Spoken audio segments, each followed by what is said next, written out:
Title, please. Okay, I'm John Temple, and I'm the editor of Peer News in Honolulu. Okay, and how do you think the delivery of news needs to change in order to be a more profitable business? Well, the delivery of news is changing. Whether it's going to be profitable or not is a whole different question, but it's sort of inevitable because technology is changing the delivery of news, and it's also actually lowering the cost of producing news. And one of the ways that news is going to become more profitable, or have the opportunity to become profitable, is actually the costs have gone down so significantly to produce news. If you look at what we're able to do today with prosumer equipment or even flip cams versus what was required in the days where a few people owned major presses that cost tens and hundreds of millions of dollars. In fact, what we're seeing is greater access to being able to produce and distribute news and information at a much lower cost, which I think will make it possible for people to figure out how to make it profitable. You kind of touched on it by talking about technology, but how do you think peer news differs from traditional news mediums? Peer news is going to differ in a couple of major ways. Number one, peer news is not just about news. Peer news is about content and about community. If you go to the mission statement of Peer News, it is to create the new civic square. It's not to create a new publication. It's not to create more, quote, news content. It's to create a place where people can come together and they can learn and they can come to some kind of understanding.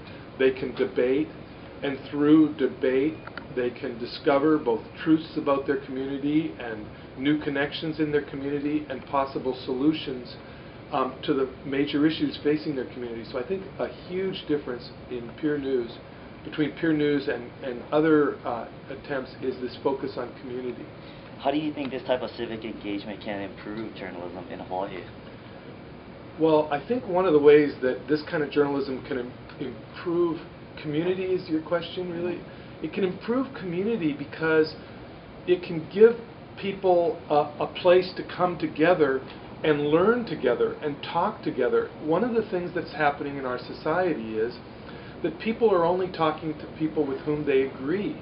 We need to be able to talk to people with whom we disagree and find, in a civil way, and find common ground and common solutions so that there's not this barrier between people. So I think that can be a big way we use technology to help the community. In a society when we're so inundated with media, why do you think quality journalism is still important? Well, quality journalism is important because data is noise, and it makes people feel that they have no connection or ability to have an impact on their world.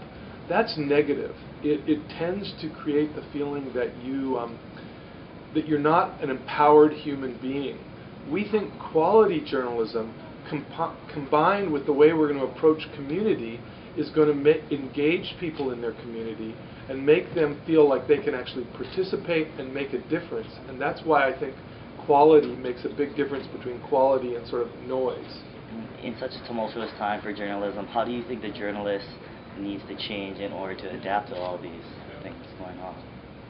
Well, I think journalists need to change by, as much as possible, taking down the wall between them and the community. If you look at the traditional model, it was the newsroom distributing to the community and filtering for the community. And that's how still most people think. And there wasn't a tremendous value, or there was very little value placed on the knowledge inherent in the community and what the community had to offer. And we think, given the digital revolution and the tools that average people have available to them today, that they can play a much bigger role and that they have much more to offer than traditional media are recognized. Possible shutting down of the Honolulu Star Bulletin is going to relate to peer news?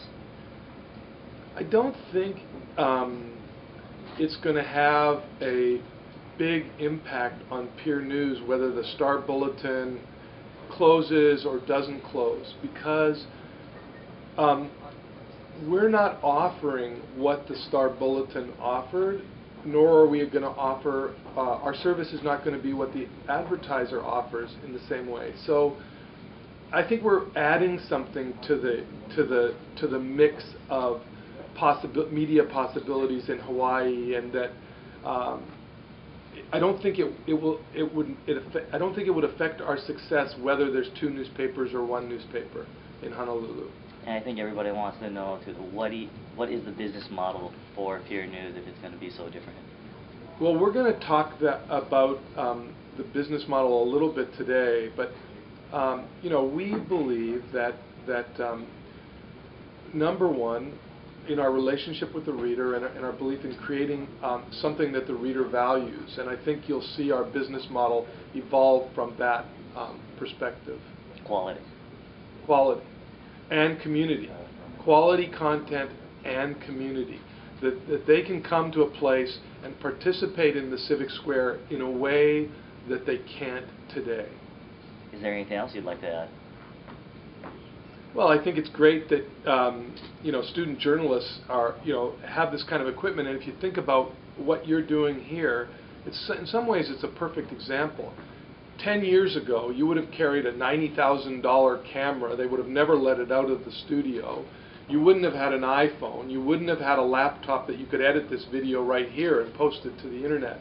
So for those who are depressed about the current state of things, I think they should look at all these wonderful developments that are making it possible for people to participate more, and that's what we'll try to encourage with Peer News.